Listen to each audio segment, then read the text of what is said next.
Fala galera, esse é um canal de cortes, onde eu resolvi trazer tudo que eu acho importante, que eu acompanho durante a semana, de vídeos, de lives. Então é isso, já se inscreve aí e tamo junto, valeu!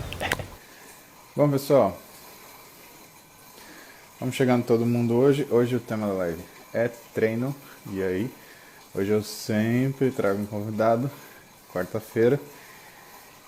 E hoje o meu convidado, nada mais, nada menos que professor doutor Miro de Sales, para responder perguntas sobre treinamento. Dia, irmão. Bom dia, beleza, cara? Prazer estar aqui Graças com a Deus. vocês. Pô, Sempre um muito bom. prazer.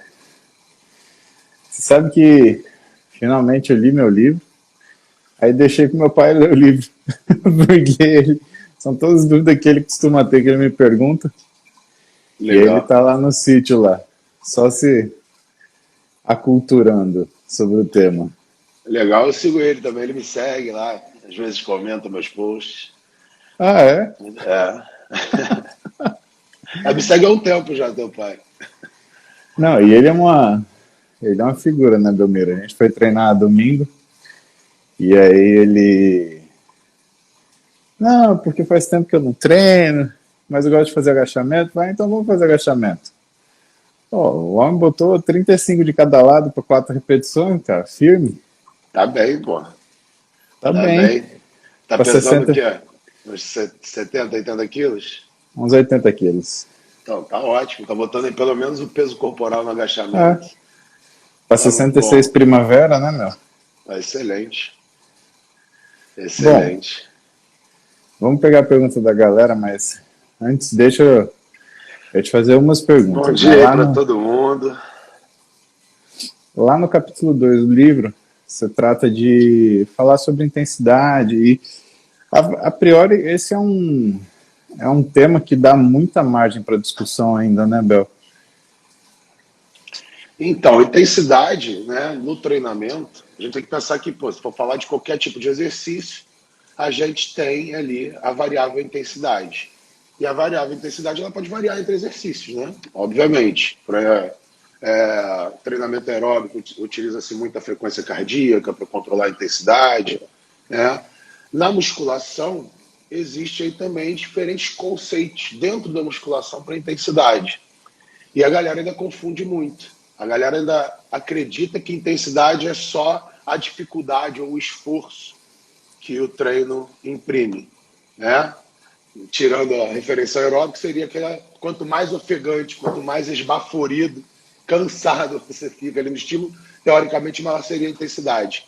Na musculação isso é diferente. Na musculação a gente pode usar esse conceito de intensidade relacionada ao esforço, à dificuldade do exercício, ao quando aquele treino ali te gera fadiga. Porém, o conceito mais correto de intensidade é algo paramétrico, né? Algo que você tem ali uma referência, normalmente a referência é a força máxima. Né? Então, a intensidade no treinamento de força ele está mais relacionado ao peso e ao quanto aquele peso ali se refere ao seu máximo do que necessariamente ao esforço que a gente faz. Mas os dois conceitos podem ser utilizados. Né? A gente pode se referir à intensidade do treino como aquela dificuldade, que é mensurada pelo esforço, e pode mensurar a intensidade do treino pelo pela percentual de força, né? Ou por um percentual ali da carga máxima obtida através de um teste de força. No capítulo você coloca até sobre a percepção subjetiva do esforço, né? Mas que é uma coisa que trai um pouco a gente na musculação, né? É. Até porque, se a gente for pensar, é muito da interpretação da pessoa, né? Se fazer 20 repetições na falha e terminar o exercício extremamente ofegante é mais ou menos intenso em termos de esforço do que pegar e botar o teu máximo para uma repetição, mas que você nem falha, que você não tem nem tempo de ficar ofegante, né? Porque você faz um esforço máximo, quem já fez sabe que aquela tensão ali é algo realmente limítrofe, né? Que você não conseguiria botar mais. Mas a mesma coisa, quando você faz aquela última repetição, a 21ª que você falha no meio tremendo, também é, né, extremamente intenso, né, em termos de esforço. Praticamente o que você falou é basicamente método Eider versus método Jones, né, cara? Que era a força sendo valorizada e o volume versus volume, né? Ah, Agora, quando a gente mexe com percepção subjetiva de esforço, existe uma tendência do treinador ele ser um pouco mais leniente no intervalo, ou o intervalo ele é um dado que o ideal é você não mexer. Como que funciona isso? então, na verdade, por isso que as pessoas às vezes confundem, né? Quanto menor o intervalo for, maior vai ser o esforço percebido, maior vai ser a intensidade de esforço, né? Só que quanto menor o intervalo for, a intensidade de esforço aumenta, né? Sua percepção de esforço aumenta conforme o intervalo reduz. Agora, a carga, a intensidade de carga, o peso reduz. Então, você trabalhando atrás de um intervalo, de um esforço elevado durante o treino, normalmente, né, em muitos casos, você acaba comprometendo a carga. Porque você usa intervalos mais curtos, você usa falha, né, acaba botando um pouco menos de carga, você acaba fazendo mais repetições, né? Então, assim, às vezes elas coincidem, né? A Uhum. intensidade de esforço acompanha a intensidade de carga, mas normalmente, né, se a gente for pensar nessas variáveis, elas se comportam de forma inversa, a gente pode dizer assim, né? Então tem muita gente que fala, pô, reduzi o intervalo, né, fiz um treino até a falha e aumentei a intensidade do treino. Cientificamente, academicamente, isso está errado de se dizer, tá? Mas na Uhum. prática a gente pode utilizar. É aquilo que eu falava, eu era muito radical, tem uma galerinha na internet agora que é extremamente radical nesse Uhum. sentido, né? E eu, com o passar dos anos, fui ficando um pouquinho mais ponderado. Então, hoje, a galera que quer usar tensional e metabólico, eu não gosto, eu acho que não tem fundamentação para a gente usar esses termos. Mas, Uhum. didaticamente, funciona. Até porque tudo é Didaticamente, para quem tensional e tudo é treina, metabólico, né? exatamente, mas para a academia, ali, para o aluno que não entende muito bem isso, é uma explicação mais fácil de se entender. Então é tranquilo. Assim como se utilizar esforço, né, para dosar o treino de determinados grupos é mais seguro e é mais adequado.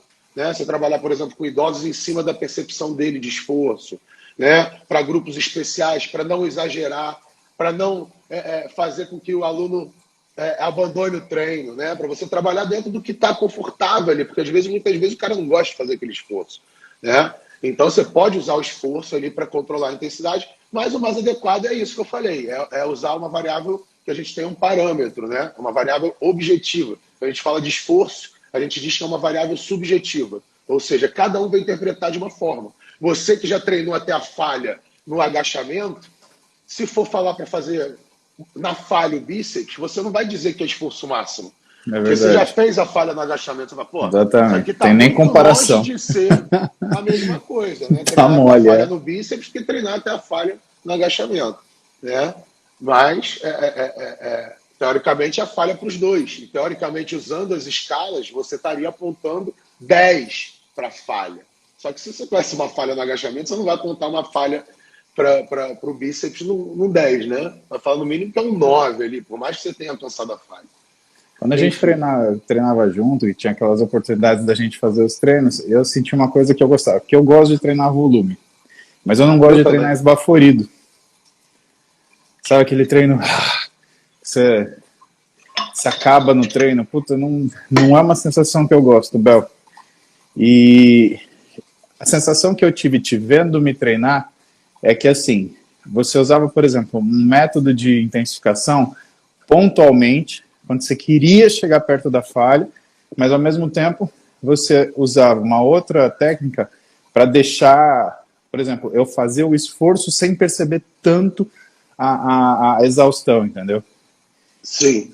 É uma coisa que o treinador ele faz ativamente durante o treino, né? Preservar o atleta, o indivíduo em treinamento, para ele conseguir fazer o treino inteiro também, né? Porque se ele ficar dando porrada o tempo inteiro, Com vai embora, certeza. né? É aquilo que eu falo, inclusive, no livro, né? Eu acredito que tem métodos para serem utilizados no início do treino, na parte principal ali, logo após você ter aquecido, e os métodos de meio para final do treino. Você não vai pegar no início do treino e fazer um drop set com várias falhas, porque você não vai treinar mais, né? Eu peguei, primeiro exercício, aqueci lá no leg, vou fazer um strip set.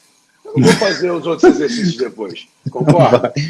Então, assim, ali no início, eu gosto de usar, por exemplo, usei já com você, né? Obviamente não tem regra, já usei pré-exaustão, Aham, já usei strip set e drop set no início do treino, mas no sim. início do treino eu gosto de priorizar a tensão mecânica. Então eu gosto, usando lá a brincadeira que a gente fez, né, da terminologia, eu gosto de usar um estímulo mais tensional no início do treino. Priorizar ali aquele momento que você está descansado para botar mais carga. E aí, aquele momento, né, aqueceu, fez uma pirâmidezinha crescente ali, um upset no primeiro exercício para aquecer. Acho que é essencial você aquecer de forma específica na musculação, né? Vou fazer exercícios de peitos, de peitoral, deltoide e tríceps. Vou aquecer empurrando, né? Obviamente com menor carga.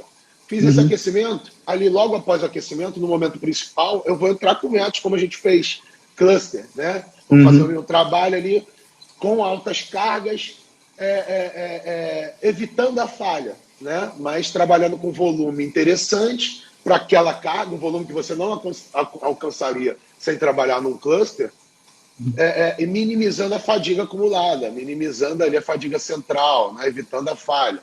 Depois de um tempo, você já vai alcançando a fadiga natural do treino. Você alcançaria de forma, né, quase que independente do estímulo. Chega um momento do treino que você começa a apresentar sinais de fadiga. Aí sim é o momento de repente você entrar com densidade, com volume, né, com esses métodos que eu gosto pra caramba, mas que a gente sabe que comprometem a carga. Bisete, trisete, pré-exaustão, uhum. né, strip set, eu acredito que são métodos de arremate do treino. Aqueles métodos, Entendi. de repente, para você aplicar, né, pensando na lógica geral, você aplicar nos isolados de arremate. Não Uhum, pensando naquela pessoa que precisa da pré-exaustão, né, naquele caso específico, mas pensando nesse protocolo que eu falei, você vai enfatizar os básicos multiarticulares, agachamento, supino, puxada, remada, no início do treino, nessa parte principal. Nesses métodos de arremate, de fadiga, mesmo de densidade, que a gente vai à falha, de repente talvez seja melhor encaixar nos isolados, porque até para você trabalhar com falha com maior segurança, porque você no isolado não vai falhar tecnicamente. Você não vai verdade. comprometer a técnica para levar aquele músculo no limite da fadiga. Numa rosca bíceps, você antes de falhar, né, se você tem um controle ali, uma técnica de execução boa, você antes de falhar vai no máximo fazer uma hiperextensão da coluna, né? Não uma ponte, né? Mas vai fazer aquela hiperextensãozinha, aquela flexãozinha de ombro, aquela coisa normal, que é perfeitamente aceitável, né? Ficou escuro, né? Acho que é por Não, causa aqui da tô te luz do vendo sol tá normal. batendo. Acho É, que é tá só a batendo. tela. Ah, pode crer.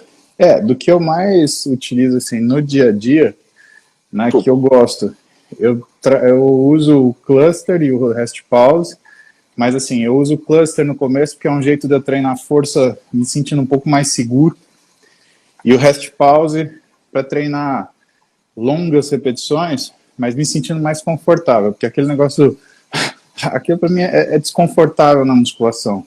E uhum. aí eu uso justamente o strip set e o drop como método de arremate. Eu tenho feito sistematicamente assim, tem já, eu acho que 2 meses já, e assim, como se fosse um treino, um estímulo ordinário, assim, não regular para ordinário, assim, para manter. E aí, quando eu quero fazer alguma coisa em relação a um microciclo de choque, aí também, como eu treino sozinho aqui, e eu não tenho como treinar muita carga, aí eu taco o pau no volume, faço uns volume absurdo e depois eu volto de novo para onde eu estava.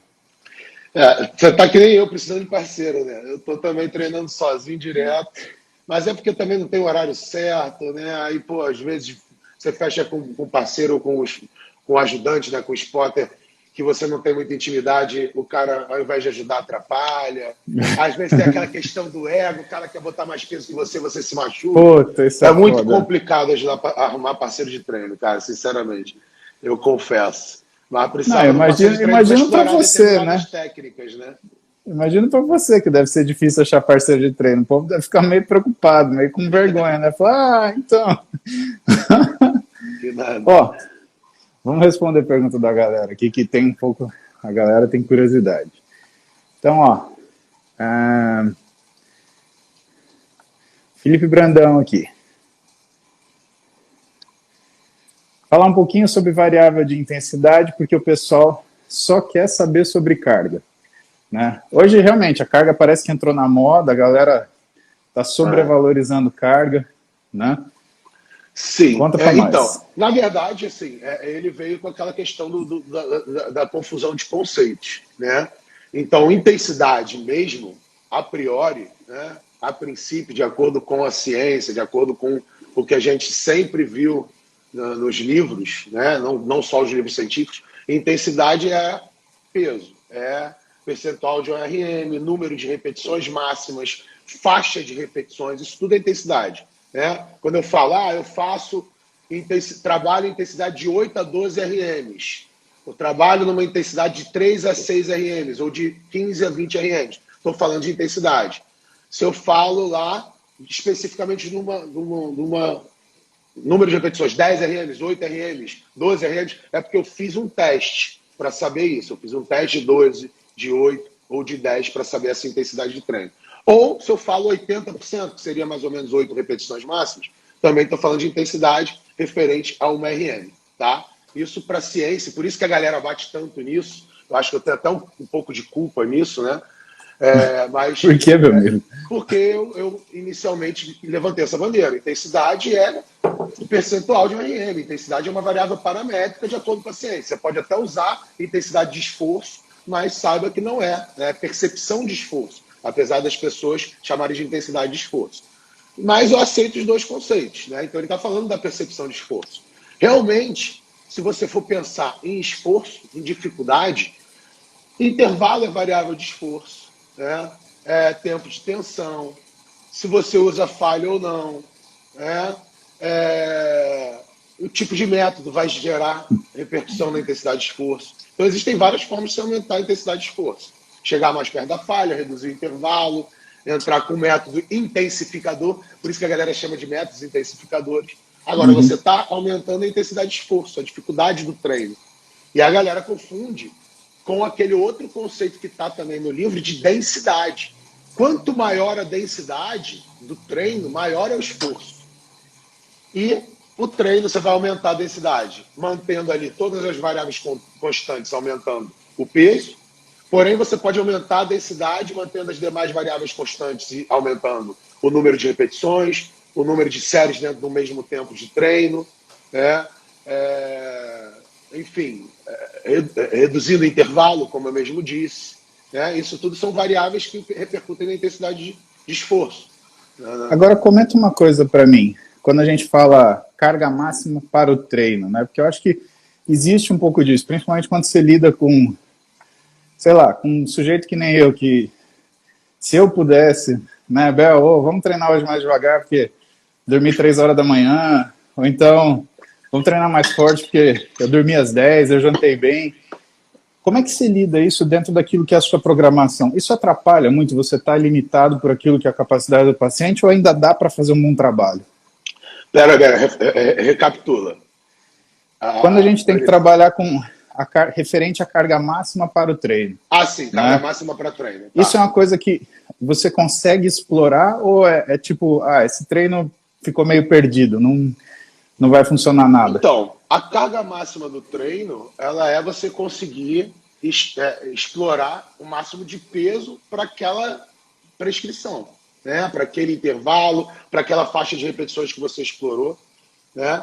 Então, assim, a partir do momento que você, dentro de uma série, né? Por isso que é muito difícil num treino completo você explorar a carga máxima. Mas dentro de uma série, se você quer fazer 8 repetições para aquela carga e você, na série, falha para 8 repetições com aquela carga, é porque você explorou a carga máxima para aquele treino que você tinha estipulado, né? Se você está trabalhando ali com 8 repetições, né? O objetivo do treino ali, o que foi prescrito, são 8 repetições, mas você faz ali 10, você faz 8 repetições que poderia chegar a 10, você está trabalhando com repetições de reserva, você não está explorando a carga máxima para aquela série, né? Não sei se foi isso que você perguntou, sim, mas...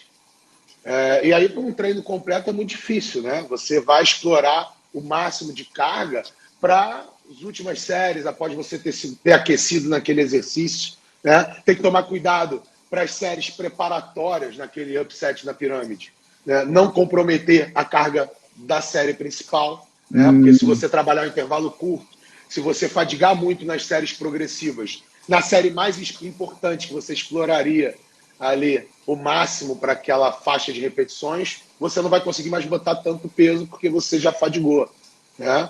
Então, não sei se eu respondi a tua pergunta, mas... Não, respondeu perfeito. E aí você levantou uma outra questão.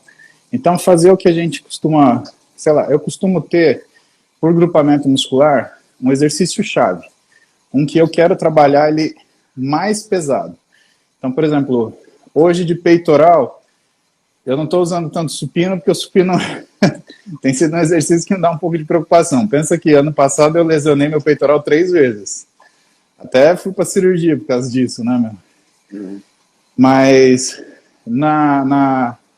no peitoral, eu tenho feito um dumbbell press, porque aí como eu tenho que fazer mais esforço, também eu trabalho numa carga menor. No dorsal, eu tenho priorizado remada, para fazer mais aquele movimento de adução de escápula, ver se eu consigo trabalhar um pouco mais aquela musculatura adutora de escápula, trapézio, né, principalmente o trapézio inferior, e ter um grande dorsal que meio que trabalha junto com isso daí.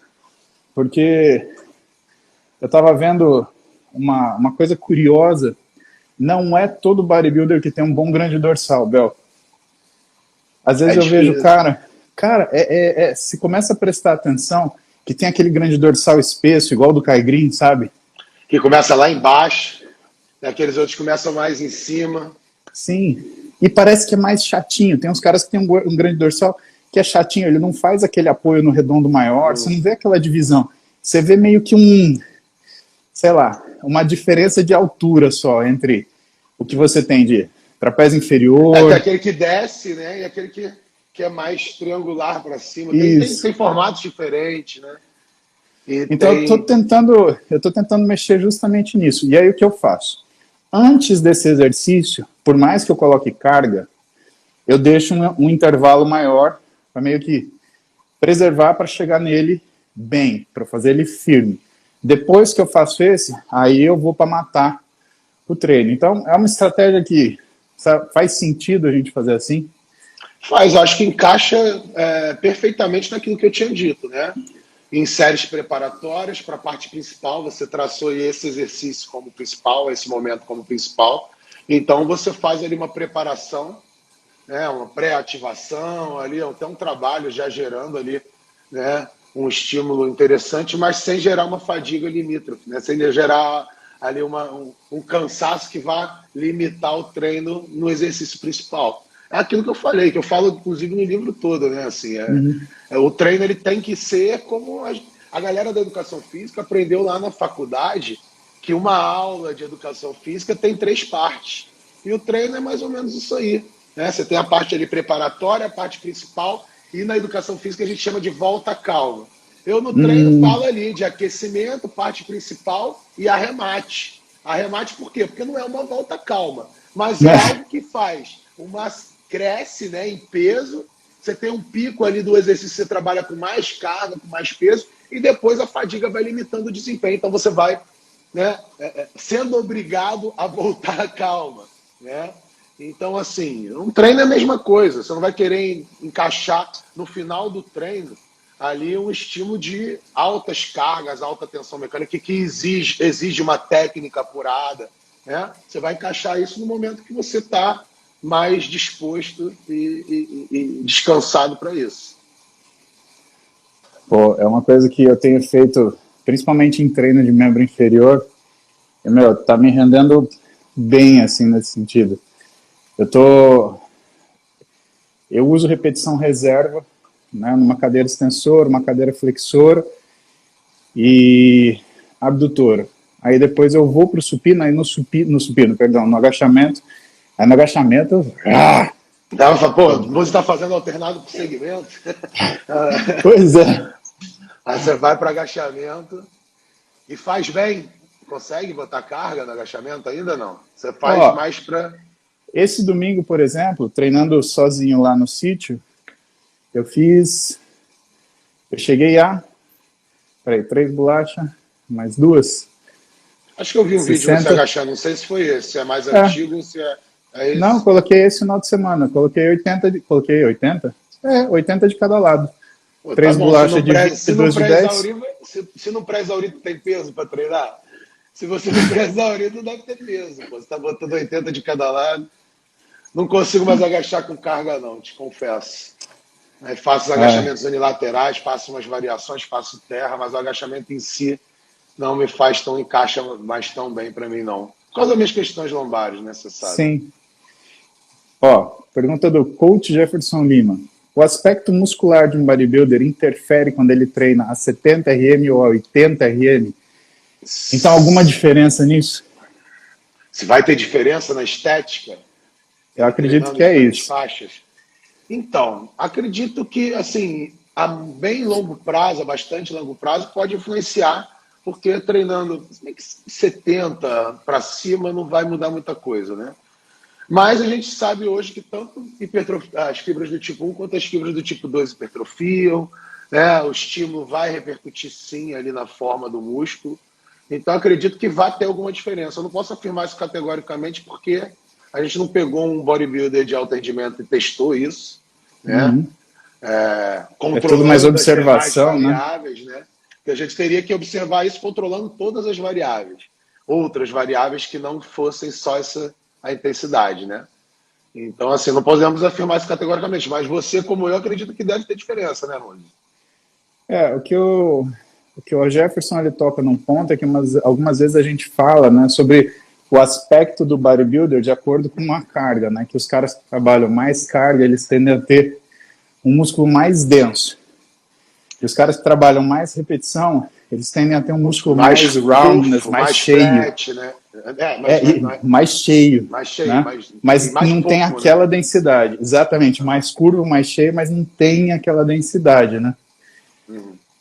Isso deve ser uma coisa difícil da gente estudar, né, meu? É. Vamos ver aqui mais um.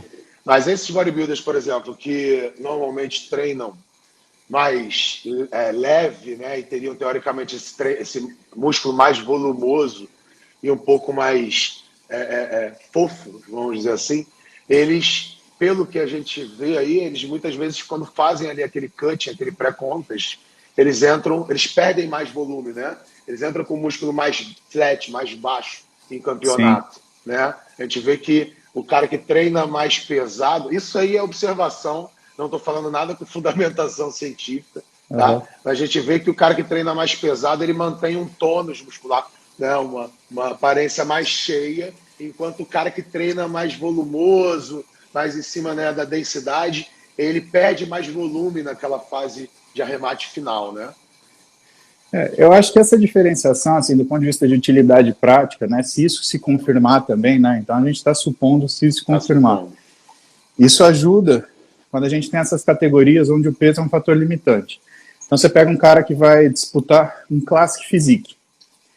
Se você pega esse cara e você só entra com carga, ele vai vir com uma densidade que vai atrapalhar você bater o peso para conseguir chegar à sua altura. Você tem um limite de peso para a sua altura, né, no profissional. Tudo bem que o profissional, você pode atingir um peso maior do que o amador. Mas mesmo assim, né, eu com 1,85 m, eu perguntei para o Júlio outro dia, ele falou, você pode pesar até 103. Porra, Belmiro, para eu pesar 103, bicho, eu quase tenho que cortar um braço, uma perna, uma coisa assim, tá ligado? Então, se eu tiver muita densidade, eu já também não tenho de onde muito tirar, né? Agora, se eu tiver um pouco mais, entre aspas, fofo, né, eu consigo perder aquela hipertrofia mais sarcoplasmática. Exatamente. Então, às vezes, do ponto de vista estratégico, essa variação ajuda. E enche mais rápido também, né? O cara Exatamente. reidratando ali, carbando, ele enche mais rápido, né? 4 horas a gente enche, pra você ter uma ideia. Então é uma coisa, entrei errado no meu pré-contest, não sei o que, vou fazer de manhã. Tá bom, que horas que são as prévias? Vai ser 10 da manhã. Você sabe que se você fizer uma boa refeição às 6 da manhã, né, 5, 6 da manhã, você consegue equilibrar um pouquinho, dar uma consertada nesse excesso no dia anterior, né, de perder aquele peso. Ó, Agora uma pergunta de lesão. Mangini Coach, existe algum tempo Esse tá de sempre aplicabilidade? Tá sempre aí Aqui nos é, cursos. Tá sempre aí nas lives e cursos. Mede bronca, desculpa. o Mangini é freguês, parceiro já. Existe algum tempo de aplicabilidade de método em termos de segurança, eficiência e integridade do atleta? Então, a gente tem os métodos de choque, que você vai usar no máximo uma semana, ou em alguns casos fala-se em 4 semanas. Então, por exemplo, a falha concêntrica, né, que é o método de exaustão. Fala-se para não utilizar de forma contínua por mais de 8 semanas. Né? Agora, existem métodos, né, se você for fazer um strip set ou um SST, que você vai encaixar uma semana e vai ter que fazer um regenerativo. Então, vai depender muito do método. E tem aqueles métodos, como eu citei no início da live, que você vai usar como aquecimento, né, como ajuste de carga. Esses métodos podem ser utilizados ad eterno, a gente pode dizer assim, né? Então, uma pirâmide crescente do primeiro exercício, para mim, vai ser sempre o primeiro método. Não tem exceção. Qualquer treino, seja um treino de resistência, que eu vá fazer no máximo 60% de RM, eu vou fazer uma ou duas progressivas. Isso é um método. É um método para aquecer, mas é um método piramidal. Então, isso se encaixa sempre. Se eu for pensar num circuito, se a pessoa gosta de treinar naquele perfil e atende ao objetivo dela, ela pode treinar sempre em circuito. Nada impede. Não recomendaria, não acho que seja interessante. Porém, né, você pensa na pessoa ali que não gosta muito de treinar, que faz o treino na sala de musculação como um complemento numa intervenção, né, multidisciplinar, e você quer que ele tenha adesão e ele gosta de treinar em circuito, porque o circuito é dinâmico, porque o circuito acaba em menos de 20 minutos, ou meia hora e tal, pô, não tem por que você querer que o cara treine aquele treino que ele acha monótono, que tem 2 minutos de intervalo. Então ele pode usar aquele método para sempre, se for o caso, né? Variando com alternado de segmento, que também pode ser utilizado sempre em determinados casos, não tem uma data de validade ou um limite, né?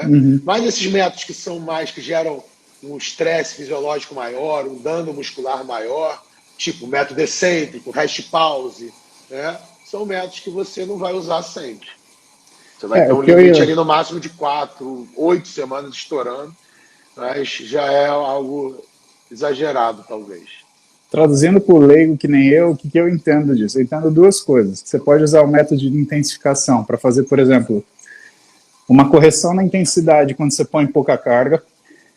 Então você usa para você aumentar um pouquinho a intensidade naquele planejamento com aquela carga que não está tão baixa. Ou então, ele te permite aumentar a intensidade em cargas que já são limítrofes. Ou seja, se você não consegue mais subir a carga, o que você faz? Você coloca um método de intensificação para justamente intensificar aquilo que você não consegue mais trabalhar o peso. Dá para fazer essa analogia? Sim, sim. Na verdade, é o que eu falo sempre. Os métodos, o nome já diz, métodos avançados, métodos intensificadores, isso já indica que são métodos para serem utilizados a partir do momento que a pessoa avança, né? Que a pessoa precisa de intensificação. É meio óbvio, né? Então, não são métodos para o iniciante. São métodos para você lançar a mão quando você esgota as possibilidades convencionais do treino, né? Então, eu já esgotei ali progressão de carga, progressão de volume, já estou ali, pô, sou um intermediário, já estou fazendo 10 séries de peitoral, né? Já estou fazendo ali 4 supinos retos, 3 supinos inclinados e 3 voadores. Já é um volume razoável, principalmente se eu estou no nível intermediário, né? Não tem muito para onde correr. Aí estou apresentando estagnação, já não estou conseguindo mais progredir carga para ali. Pô, posso encaixar um volume maior? Posso até encaixar, mas talvez não seja interessante. Talvez seja interessante, ou até mesmo encaixar um volume maior usando o método. Então, após ali a última série, eu encaixo um drop, que já é um aumento de volume, já é uma forma de extrapolar a falha concêntrica. Então, você tem ali uma progressão lógica para isso aí, né? Então, Nada como a gente saber o que a gente faz, né? Vamos lá, ó. Professor Braulio Brant, como combinar os grupos musculares para treinar obeso? Você já trabalhou com população especial, você tem trabalho meu, dedicado dou, com hipertenso. Meu O doutorado é com doutorado, né? obesas, né? Meu doutorado é com obesas, analisando justamente resposta inflamatória, resposta Ah, vascular. Então a gente analisou, que a galera agora está vendo bastante, que são as adipocitocinas. o seu Analisei mestrado miocina, foi com hipertenso. foi com idoso pré-hipertenso. Né? Pré-hipertenso que saíam normotensos da sala de musculação. Ah, isso era legal. Mas as obesas também, elas faziam uma sessão de treino num lado só do braço, só um braço, né? E elas tinham melhora da resposta vascular no braço contrário. E a gente ainda media o perfil inflamatório melhorava só com 5 séries de bíceps. A gente fazia 5 séries de Caramba. bíceps na falha, né? Mas elas Aham, faziam, a gente fazia com pletismógrafo de um lado, o outro braço elas sentavam na maca, era ali, uma pesquisa feita num laboratório de pesquisa clínica, então era como se fosse um quarto de hospital, né, onde a gente treinava elas. E elas tiveram aham. melhora fazendo só esse exercíciozinho. Então, assim, combinação de grupamentos para o obeso, eu acho assim, você, se você for pensar no treino de musculação em si, para gerar adaptação, ele não vai diferir tanto de um treino normal, de uma pessoa que não é obesa. Se a gente for pensar que era adaptação em força, que era adaptação em hipertrofia, em resistência muscular localizada, você vai pensar nisso. Agora, normalmente combina-se um protocolo de corpo todo, um protocolo alternado por segmento. Por quê? Porque aí você também gera ali na musculação um estímulo cardiorrespiratório, além de todas aquelas vantagens que eu citei quando eu falei de um circuito, por exemplo, né? Que você tem ali, além de um gasto calórico maior, você tem uma otimização do tempo, né? A pessoa não tem descansos e ela fica inativa, então enquanto ela está descansando de exercício para membro superior, está fazendo outro para membro inferior. Isso mantém a frequência cardíaca mais alta, tem-se aí um gasto calórico um pouco maior, tem-se um EPOC também um pouco maior, mas é ínfimo. Se a gente for pensar, cara, vou gastar muito mais caloria, não, vou gastar ali 50 calorias ali, né? Comer uma maçã já matou a caloria a mais que você queimou ali. Então, assim, é legal, eu gosto de encaixar pelo menos um alternado segmento. Então, por mais que o obeso não vá fazer um circuito que envolva todos os grupamentos, eu gosto de fazer ali uma alternância de membro superior e inferior, para o treino não ficar tão monótono, para ter esse componente cardio, né? Para otimizar o tempo do cara ali, para ele não ficar tanto tempo na sala de musculação, poder fazer um cardio, poder fazer um treino de flexibilidade, que também é importante. Então eu penso dessa forma, tá? Mas não existe combinação ideal, assim como não existe nada ideal no É, treinamento, verdade, né? É né? tudo o ideal para aquele momento daquela É, pessoa. Se você falar, não, é muito particular, é particular não só a pessoa, como o momento que a pessoa está vivendo. sim. Tem momentos que você vai encaixar bem um treino de força, tem momentos que você não vai encaixar bem. Então você precisa conhecer toda a realidade daquela pessoa através de uma conversa, né? Que a gente chama de anamnese. Você tem que conversar com a Sim. pessoa, saber o que ela fazia, quais são as expectativas, os objetivos. Tem que analisar quais são as necessidades que talvez ela não esteja relatando ali, né? Para poder direcionar esse estilo. Às vezes até do dia, né, Belmiro? Como é que foi o dia da pessoa vai influir, né, meu? Cotidiano, né? Como é que é o dia a dia dela no trabalho, se ela trabalha em pé, se ela trabalha sentada, se ela treina antes ou depois do trabalho, e É, se ela treina no horário que ela está disposta, se quando ela treina disposta naquele horário, seja de manhã, e ela treina muito intenso, se aquilo vai influenciar no trabalho dela, no rendimento dela, né? Nas atividades da vida diária. Não é simples, não, é complexo. bem, vamos ver aqui. Ou Ah, melhor, não é simples, mas é trabalhoso, né? A gente pode dizer assim. Que eu, por exemplo, às vezes a gente sabe o caminho das pedras, mas trilhar esse caminho às vezes é difícil, né? Você sabe. Então agora com a oh, ajuda dele conseguindo voltar a trilhar. Mas, às vezes não, a você gente sabe sabe o tudo, caminho. Belmiro. O negócio é trilhar, né? O Ó, negócio é tocar Larissa numa agora, tô Vaz. de volta no foco. Eu falo, Nossa, mano. porra. Vamos voltar a fazer quadrado na barriga, Belmiro. Para quem já teve isso daí, bora para cima. Pô, eu não sei, né? Larissa 41 Vaz. anos agora, não sei se. Não, pelo Vamos amor de Deus, lá, vamos Bel. atrás. Tamo junto aqui, ó. Não, mas tu já tá com os quadrados aí. Eu já transformar uma bola em 8 quadrados, né? É uma bola em 8 quadrados. A gente faz isso, não tem problema. Larissa Vaz pergunta para o professor Belmiro: divisão de treino de pernas, quadríceps, glúteos e posterior. E aí, Bel? Então, Qual o problema? Eu não vejo problema nenhum, né? Na verdade, eu treino perna toda junta, assim. Raras foram as vezes no meu treinamento que eu dividi perna, mas eu, assim, eu tenho, o Muzi sabe, eu tenho pernas bem melhores desenvolvidas e mais secas que membro superior. Então eu tenho que correr atrás muito mais de membro superior do que de membro inferior, apesar de gostar de treinar perna. Agora, numa pessoa que quer enfatizar a perna, né? Por exemplo, a minha aluna, Raíssa, né? Sempre cito ela.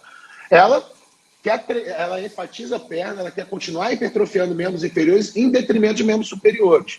Então ela treina com muito maior volume, muito maior frequência a perna do que membros superiores. E aí a gente faz, né? Já fez de diversas formas, já treinou membros inferiores todos num dia, mas atualmente a gente faz ali ênfase em quadríceps na segunda, ênfase em posteriores na quarta e ênfase em glúteo na sexta. Pô, professor, mas você não consegue parcelar? Consigo. Se eu quiser usar só isolado, eu consigo. Se eu fizer cice, se eu fizer nórdico reverso e cadeira extensora, eu isolo o quadríceps, não mexo com extensores do quadril nem posteriores de coxa. Né? Não mexo com glúteo nem posterior de coxa. Se eu fizer stiff, entra glúteo, né? Mas se eu fizer, por exemplo, nórdico, razor, mesa flexora, cadeira flexora ou flexora de pé, eu estou isolando o posterior. Se eu encaixar stiff, eu entro com glúteo, mas também estou isolando cadeia posterior. Né? E no glúteo você tem como enfatizar ali, é muito difícil isolar, né? Sem entrar com quadríceps ou sem entrar com isquiotibiais, mas tem como enfatizar através de isolados, através de técnicas de pré-exaustão. E a gente sabe hoje que não tem esse impedimento.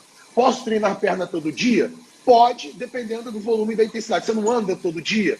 Não tem gente que sobe escada todo dia, não tem carteira que trabalha todo dia andando pra caramba, subindo escada. Galera que mora aqui no Cantagalo, no morro que tem aqui em Copacabana, não sobe com peso todo dia, escada. Verdade. Faz, sei lá, step 1000 todo dia. Pô, Step 1000.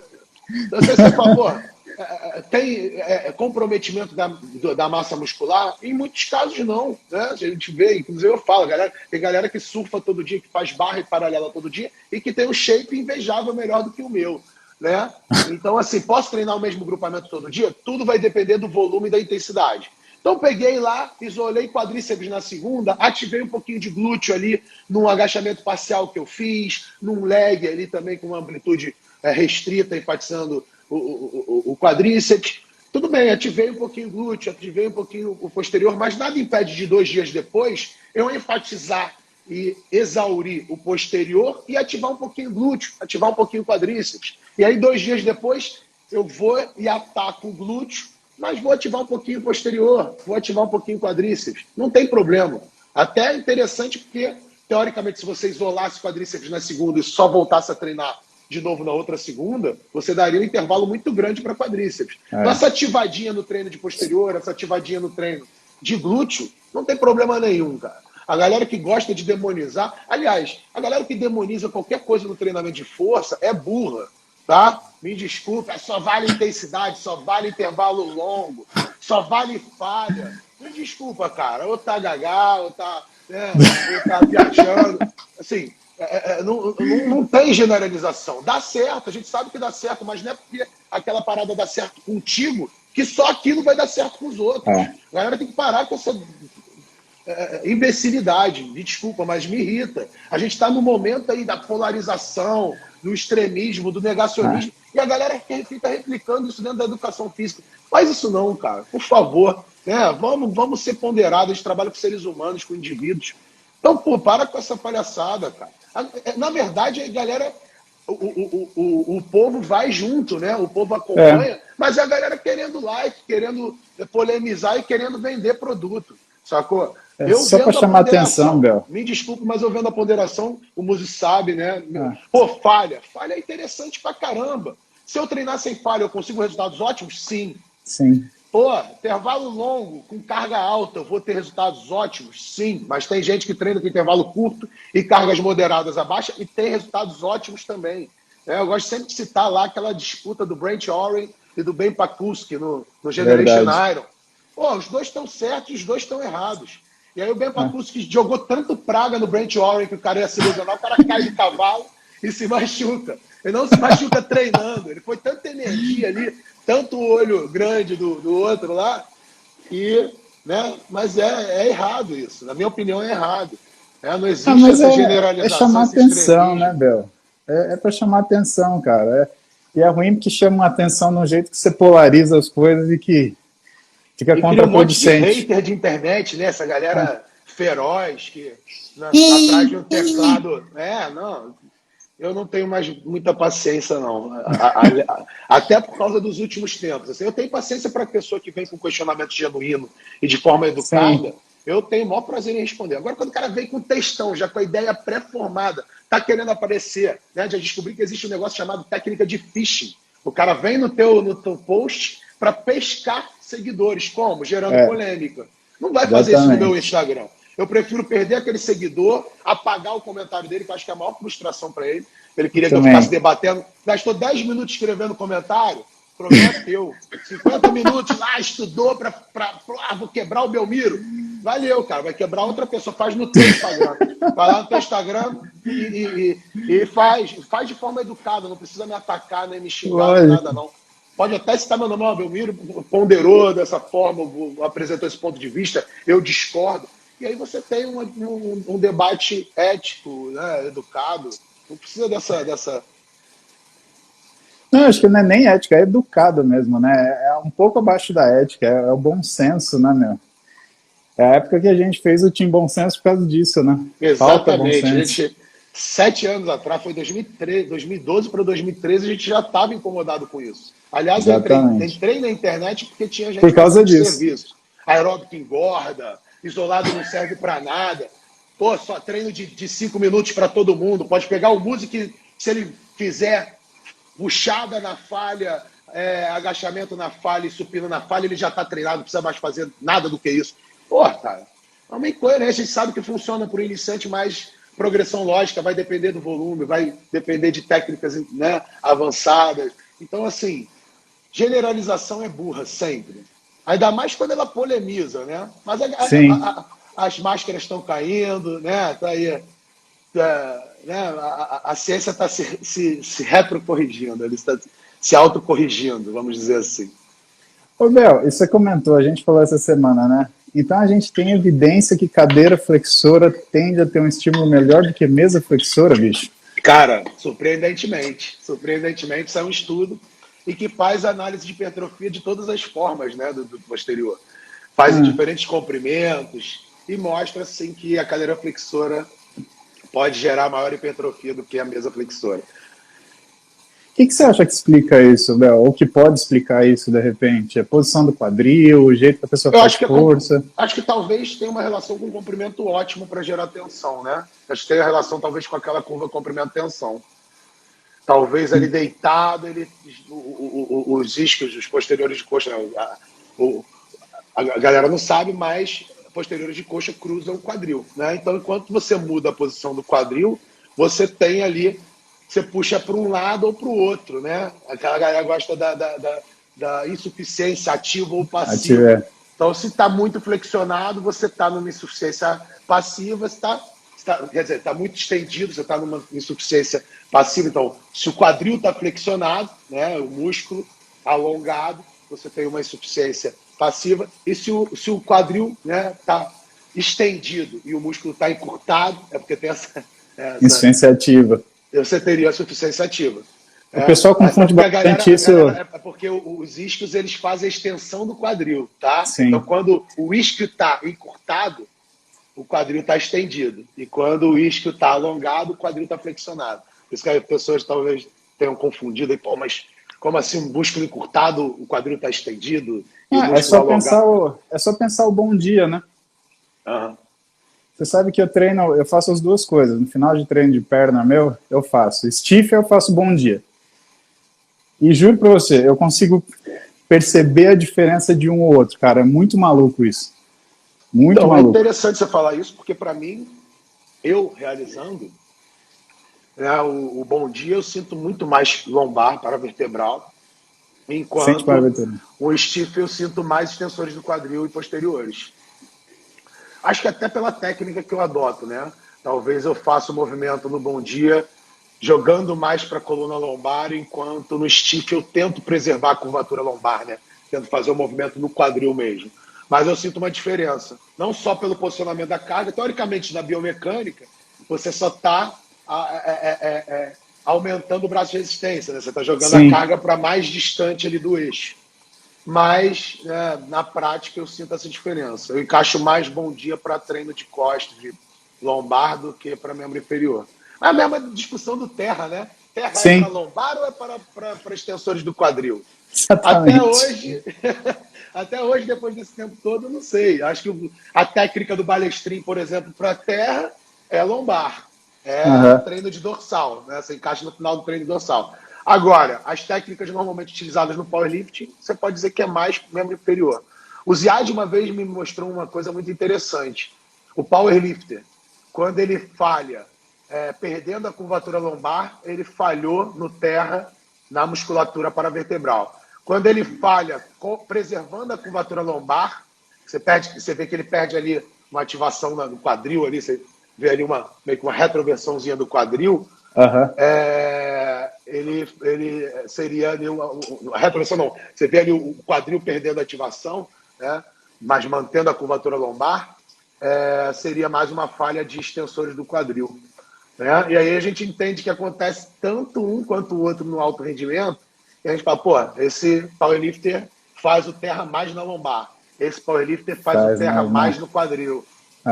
Então, até no powerlifting a gente não sabe se é para paravertebral ou para membro inferior. Eu falo que é para tudo, né, cara? Tá trabalhando ali, por mais que seja de forma isométrica paravertebral, tá trabalhando com altas cargas, né? Eu acho que depende também da consciência corporal do cara, né, Bel?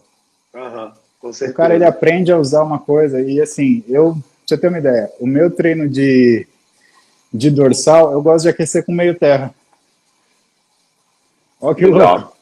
Para mim é o melhor exercício que aquece, dá aquela aquecida no dorso, principalmente para você fazer esse encaixe. E sem comprometer a carga depois do treino, né? Exatamente. Tem os exercícios que a gente encaixa, que eles aquecem bem, eles preparam bem, né? Mas não geram fadiga. Eu gosto muito, por causa das minhas questões de ombro, até uma recomendação sua, do Pietro, né? Eu gosto de fazer aquela pré-ativação de manguito nos treinos de deltoide e de peitoral. Dorsal eu nem faço não, porque eu faço mais rotação externa, né? Eu faço fortalecimento mais de rotação externa, e aí faço nos dias de peitoral e de deltoide, e sinto assim, uma preparação muito boa, um aquecimento da articulação em si. E aí eu faço um aquecimento ali no específico, tipo, vou começar pelo desenvolvimento, no dia de ombro. Eu faço uma progressiva, mas não preciso fazer tantas progressivas quanto eu faço no treino de dorsal. Porque já aqueci ali os manguitos, entendeu? Eu já vou ali com aquele manguito já pré-ativadinho, não faço fadigar, não chego a falha, né? Faço uma pré-ativaçãozinha, funciona muito bem como aquecimento para mim.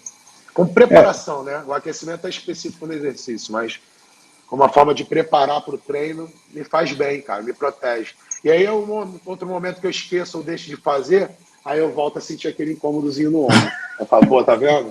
Deu mole, volta a fazer. Cara, a gente também tá numa veieirinha, né, meu? Não pode deixar de fazer nada em branco. Eu sou que nem velhinho, tem que fazer isso, faço. Se eu paro de treinar, as dores voltam, os problemas voltam. Se eu tô treinando e erro a mão, eu sinto dor também. Então eu tenho que treinar, mas tem que treinar naquela linha tênue ali, do cuidado, do pô, não vou falhar no supino, né? Eu faço daquele. Porra, trabalho supino, eu trabalho a mistura de rest pause com cluster, porque eu quero extrair o máximo, mas não quero também me pôr em risco. Né? Então eu trabalho ali antes da falha técnica, né? Porque minhas lesões de ombro foram normalmente quando eu estava em falha técnica do supino, tentando extrair aquela repetição máxima. Entendeu? A minha última lesão no ombro foi por causa disso. Então eu trabalho dessa forma para manter essa segurança. O que eu noto no Bom Dia, que eu ia te falar, é que assim, é um exercício que para eu sentir o posterior de coxa, ou poder recrutar o posterior de coxa conscientemente, eu tenho que colocar pouca carga. Então, se por exemplo, eu coloco, 40, 50 de cada lado no stiff, eu ponho 10 no Bom Dia. Aí eu consigo segurar a barra aqui, descer, controlando com o posterior. Mas, por exemplo, se eu coloco 5 quilos a mais, eu já sinto a lombar. Pode crer. Como se naquela posição a lombar predominasse porque ela está mais próximo do peso, né? Então ela tenta roubar aquele esforço. Porque para mim a grande dificuldade que eu sempre me treino é fazer uma força que seja conscientemente com o músculo que é alvo, né? Que não é aquela contração de qualquer jeito, é tipo Macarena, assim, sabe? Empurrar, né? Não é só empurrar o peso, não é só puxar o peso, é direcionar esse estímulo, né? Pois é. Eu tenho essa, porque realmente, assim, se eu for fazer um supino pesadão, eu consigo botar mais peso que eu estou treinando hoje. Além de ter o risco da questão da lesãozinha ali, de um errinho poder me prejudicar, eu quando boto a carga, eu não consigo mais. Eu termino o treino sentindo tudo ao mesmo tempo, deltoide, peitoral, tríceps fadigado. Sim. E às vezes o peitoral não acaba da mesma forma que acabaria se eu tivesse posto menos carga e tentado concentrar mais no movimento. A galera chama isso de Exatamente. treino fofo, né? Então eu treino fofo, né? Gosto muito de treinar fofo. Às vezes dá para botar um pezinho e tal, mas não tem jeito. Tem coisa que Vou só te dá para contar um fazer fofo. segredo. Eu também Eu vi gosto o de treino Haddad fofo. falando outro dia. Não, o cara tem 5, 6 anos e tal. E aí você bota ele para treinar. E aí o cara bota 30 de cada lado no supino. Tem alguma coisa errada com a força desse cara. Pô, cara, eu já botei uns 60 de cada lado no supino para fazer 10 RM. Tenho até vídeo disso. Mas hoje não passo de 35. Não adianta. E eu tenho, pô, se a gente for botar aí, sem contar as pausas, eu treino há 24 anos, né? Desde os Sim. 16 anos, 25 anos. Então, Ó, teoricamente, mas se eu for fazer um teste de força, obviamente eu boto mais carga. Eu entendi o que ele quis dizer, né? Mas realmente, assim, se a pessoa bota 30 de cada lado para fazer 6 repetições, se tremendo toda, e ela diz que ela tem anos de treinamento, é porque ela realmente deixou aquém o trabalho de força. eu vou te dar um exemplo meu. Eu estava falando no podcast lá outro dia que eu, com 11 anos, a gente não tinha profissional de educação física dando aula em academia. Depois, eu queria até que você me contasse isso, porque a sensação que eu tinha, Abel, quando eu era moleque, é que o profissional de educação física ele achava a academia uma coisa menor, uma coisa de menos valia, assim. Mas aí você me conta a sua percepção. Então a gente tinha instrutor, que era um cara prático, que tinha um conhecimento empírico ali, né, dos aparelhos e tal, e que passava o treino. E eu sempre hierarquizei minha vida. O cara tá falando, eu vou fazer. E o meu primeiro treino, dos 11 aos 13, né, foi cadeira extensora, pec deck e rosca Scott. Só isso. Eu fazia isso de segunda a sábado durante 2 anos. Então, com 13 anos, eu fazia rosca Scott, por exemplo, com 20 quilos de cada lado. Cara, tá errado. Não é possível você, com 13 anos, 2 anos de treino, fazer um rosca Scott com 20 quilos de cada lado. Só pode estar errado, não tem como. Não, assim, nessa idade, a gente sabe hoje que o treinamento é perfeitamente aplicável, né? Inclusive, não tem uma idade mínima para se treinar. Agora, um garoto jovem, você vai pensar algo para ele melhorar melhorar a independência motora, né? Ter um desenvolvimento motor ali naquela época, algo associado, algo que tem algum prazer, alguma ludicidade, vamos dizer assim. Uhum. Normalmente a gente trabalha mais com exercício de peso livre, exercícios mais funcionais, vamos dizer assim, né? Até porque não existem equipamentos específicos para essa faixa etária na maioria das academias, né? Então, realmente seria errado trabalhar com altas cargas. Eu, na verdade, para um garoto de 10, 11 anos, eu só trabalharia exercício isolado de bíceps se ele me pedisse, né? Eu pensaria em outras atividades, pensaria mais em exercícios calistênicos, apoio de braço, agachamento, passada, Eu né? falei que eu queria Tentar ficar igual o trazer alguma Schwarzenegger. ludicidade. Mas essa questão que você trouxe é uma questão realmente da área. Até então não se tinha regulamentação. Então quem trabalhava nas salas de musculação predominantemente eram os marombeiros. E aí, cara, você fosse treinar, você não ia dar credibilidade para um profissional de educação física franzino, em detrimento de um cara que está ali com a prática, né, estampada no corpo. Então, assim, quem dominava era isso, eram bodybuilders. Meu pai treinava ali com o cara que fazia o Hulk dos Trapalhões. que era o presidente da Federação Que Carioca. massa! Então a galera treinava com os marombeiros, né? Os marombeiros dominavam as salas de musculação. Depois, quando regulamentou, quem era marombeiro, quem era profissional de luta, por exemplo, que não tinha formação, teve um tempo para fazer uma carteirinha de provisionado, tá?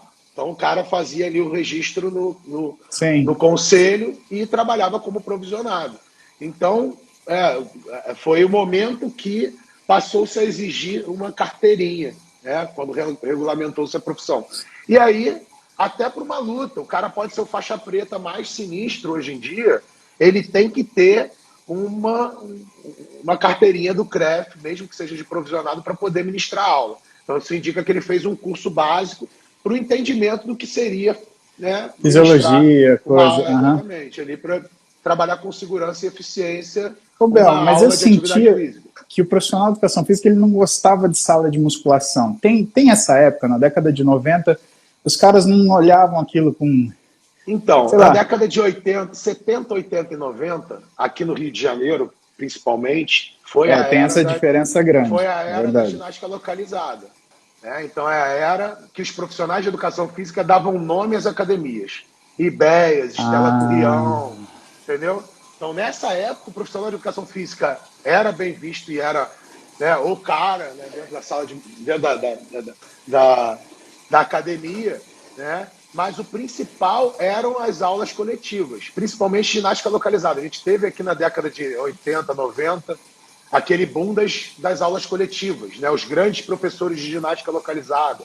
Inclusive, meu cunhado é um dos maiores nomes, foi para Brasília, tem aluno, né, brotando aos montes, que a galera que realmente fez escola, fez, né, se posicionou no mercado nessa época, ainda tem um posicionamento muito bom, né? Normalmente a galera que... Mas a gente vê hoje, por exemplo, que dominou o mercado foram as academias, né, de grandes redes. Então, até mesmo aqui no Rio, tem uma ou outra academia com nome de profissional que se sustenta, mas já não é mais a realidade. Então, a gente tem esse momento, e aí a gente tem, acho que no final da década de 90, tanto com o crescimento da base científica sobre a musculação, faz com que os olhos das ciências, das áreas, né, da educação física, fisioterapia, etc., voltem a se olhar para a musculação, né, volte a olhar para a musculação com bons olhos. E aí as recomendações da área médica, a gente vê que com, né, um embasamento científico da musculação e da prática da musculação, a gente passa a ver médicos, né, profissionais da área da saúde de forma geral, recomendando a prática da musculação. Isso se dá a partir da década de 90, que o Colégio Americano de Medicina do Esporte reconhece definitivamente a musculação como um componente essencial do programa de treinamento objetivando a saúde. Então, a partir desse momento, que a musculação cai nas graças da área médica e passa a ser recomendada para tudo, né? Hoje a gente não tem, você pode me confirmar isso, a gente não tem uma contraindicação absoluta para o treino de musculação. Negativo. Tem ali a contraindicação específica, ali o cara tem uma lesão que pode ser agravada, né? O cara tem uma doença degenerativa. Uma doença ortopédica por segmento, né? Ou então uma degeneração neurológica que é progressiva com esforço, são condições, mas assim, isso é a exceção da exceção da exceção, porque até essa pessoa ela precisa de atividade na quantidade correta. Então, assim, eu não vejo nenhuma contraindicação absoluta e vejo só benefícios, né? Se a gente for analisar a literatura e tudo que se tem hoje sobre a musculação, a gente praticamente só vê benefícios para a musculação quando ela é bem realizada, né? Num protocolo bem controlado. Então não tem contraindicação ou malefício, né?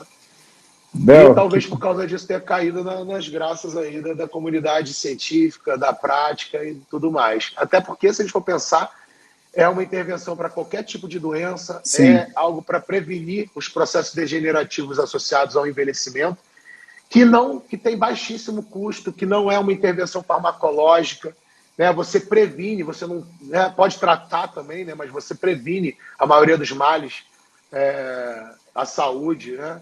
Enfim, eu vejo como santo grau. Posso estar um pouquinho acho que é a maior... que é a minha paixão, mas mas o cara, santo grau. Até psicologicamente, a cabeça da pessoa muda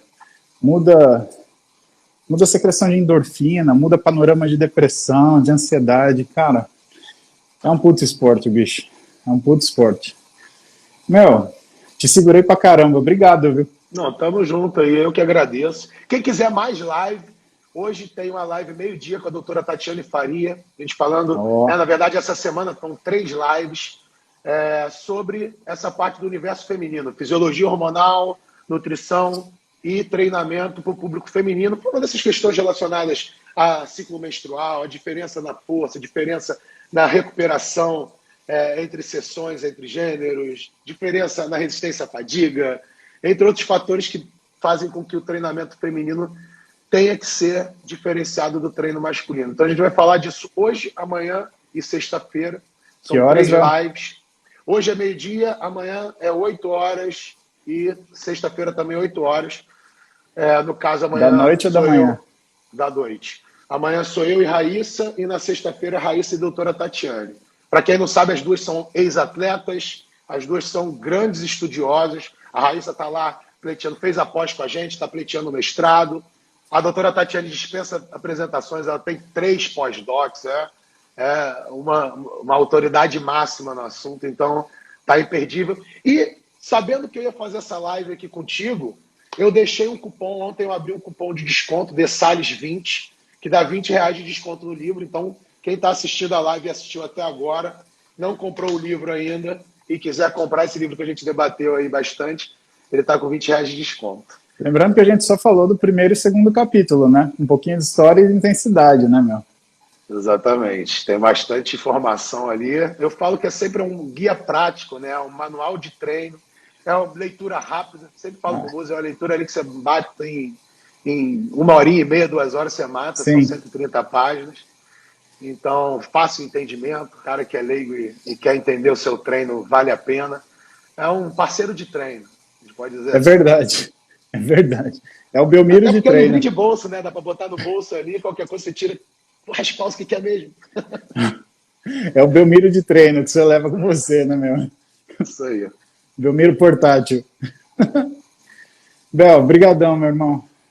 Pô, eu que agradeço, cara, essa oportunidade de estar aqui contigo. Sempre um prazer trocar uma ideia. Está afastado, né? Esse afastamento aí. A época que ainda tínhamos cursos presenciais, né? Verdade. Passado longínquo, a gente se esbarrava direto. Hoje está difícil. Né? Pelo menos umas 5 vezes por ano a gente se via, estava junto, jantava. Sim. Já faz desde 2019 que a gente não se vê. Vamos ver se a gente consegue. Arnold, né? Tem Arnold final do Tem ano. Arnold. E 2021, né? Ano ímpar. Ano ímpar é sempre melhor, Bel. Isso aí. Cara, beijão. Prazerzão mesmo. Obrigadão. Obrigadão a todo mundo aí que acompanhou a gente. E é isso. Chamando, tô aí. Querendo falar qualquer coisa de musculação que eu possa ajudar, é só chamar, irmão. Valeu, irmão. Beijão. Com Deus aí. Valeu. Beijo, cara. Bom, pessoal. Quarta-feira é dia de convidado, então. Então tivemos aí professor doutor Belmiro de Sales. Siga, compre o livro, vai ler isso daí. Meu, 130 páginas, você lê num tapa, você vai melhorar teu treino absurdamente. Eu agora, eu tô desse jeito, eu preciso de um abdominal e um banho. É ou não é? Por mim eu continuava com mais aeróbio, mas tem que trabalhar. Beijão pra vocês. Amanhã tem. Até. Da falha. E quando a gente trabalha com altas cargas, né, aquela carga que você faria no máximo 6, 7, 5 repetições, a falha ela não se torna essencial. Né? Isso a gente sabe tanto na prática do alto rendimento quanto pela ciência. E aí, cara, o Muzi deve ter a mesma questão que eu, o desmame da falha. E a gente gosta dessa porra. E aí, cara, pra conseguir falar, pô, não, vou fazer ali o supino, mas vou parar na sexta, pô, é difícil pra cacete, cara. Eu sei disso. É difícil pra cacete. Tem que dar uma enferrujadinha, dá mais um.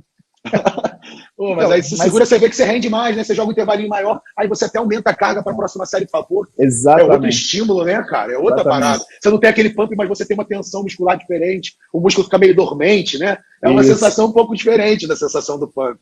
É legal. Eu tive que aprender essa sensação, e aí eu senti assim, quanto mais eu aumento carga, melhor eu consigo fazer eu consigo aproveitar melhor as repetições que eu estou fazendo. Então, eu tenho feito agachamento assim, eu estou fazendo hoje no Hack Squat 320 quilos, para 6 repetições. Eu aguento 10. Mas, cara, quando eu passo na sexta, assim, eu me sinto tão bem, e o quadríceps é que vai me demandar um pouco mais de série. Mas, assim, eu termino o quadríceps, ele tá cheio, cara, e, assim, eu sinto que eu tenho controle, porque treino de perna, uma das coisas que eu não gosto, Bel, é aquela sensação de falta de controle, de descontrole que você tem quando você tá muito fadigado. E me ajudou a testar coisas. Hoje, por exemplo, eu tô fazendo, para aquecer, eu faço uma série pesada de extensor, eu faço 3 séries de extensora, né, 8 repetições, aí eu faço 3, 4 séries de agachamento, para 6 repetições, e aí eu volto para a extensora. E aí na extensora